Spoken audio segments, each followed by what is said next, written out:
వివాదాలు తలెత్తినప్పుడు వాటిని విజయ సోపానంగా మార్చుకున్న కొన్ని సినిమాలు ఉన్నాయి. అలాంటి వాటిలో మెగాస్టార్ చిరంజీవి హీరోగా రూపొందిన అల్లుడా మజాకాను చేర్చవచ్చు. ఈవీవి సత్యనారాయణ దర్శకత్వంలో కె. దేవి వరప్రసాద్ నిర్మించిన అల్లుడా మజాకా చిత్రం 1995 ఫిబ్రవరి 25న విడుదలైంది. అప్పట్లో ఈ సినిమాలోని కొన్ని సన్నివేశాలపై పలువురు అభ్యంతరం వ్యక్తం చేశారు. ఆ సీన్స్ వల్లనే అల్లుడా మజాకాపై వివాదం రేకెత్తింది. అత్త, మరదళ్ళు, వారితో హీరో చేసే రొమాన్స్ చూసి చీకొట్టిన కొందరు సదరు సన్నివేశాలను తొలగించాలని డిమాండ్ చేశారు. సెన్సార్ బోర్డు జోక్యంతో తర్వాత అన్నీ సద్దుమణిగాయి. ఈ సినిమాపై రివ్యూ రాసిన సీనియర్ జర్నలిస్ట్ గుడిపాడి శ్రీహరి పైన చిరంజీవి అభిమానులు నిరసన వ్యక్తం చేశారు. అయితే ఆ రివ్యూలో ఏ పొరపాటు లేదని తర్వాత సినీ జనమే అంగీకరించారు. అలా అందరిలోనూ ఆసక్తి రేపిన అల్లుడా మజాకా చిత్రం మంచి విజయం సాధించింది. ఆ ఏడాది టాప్ గ్రాసర్స్లో ఒకటిగా నిలిచింది.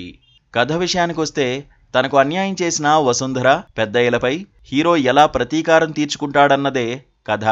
ఇందులో వసుంధర కూతుళ్లను హీరో సీతారాముడు ఆట పట్టించిన తీరు వినోదం పంచుతుంది. ఈ తరహా కథలు కొత్తవేమీ కావు. పోసాని కృష్ణమురళి రాసిన ఈ కథను ఈవీవి సత్యనారాయణ నడిపిన తీరు ఆకట్టుకుంది.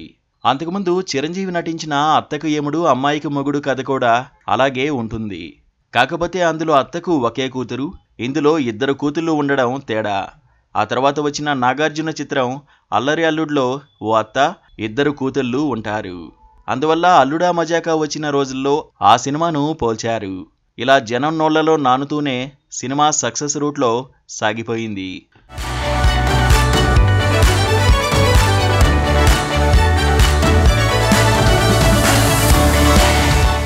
చిరంజీవి సీతారాముడిగా నటించిన ఈ చిత్రంలో వసుంధరగా లక్ష్మి, ఆమె కూతురు పప్పీగా రమ్యకృష్ణ, బాబీగా రంభ నటించారు. ఈ చిత్రానికి కోటి సంగీతం సమకూర్చగా వేటూరి, భువనచంద్ర పాటలు రాశారు.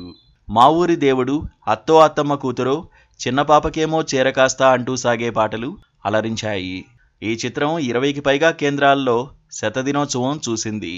ఈ సినిమా మంచి విజయం సాధించిన వివాదాలు తలెత్తిన నేపథ్యంలో కాబోలు చిరంజీవి ఈవీవి సత్యనారాయణ దర్శకత్వంలో మళ్లీ నటించలేదు.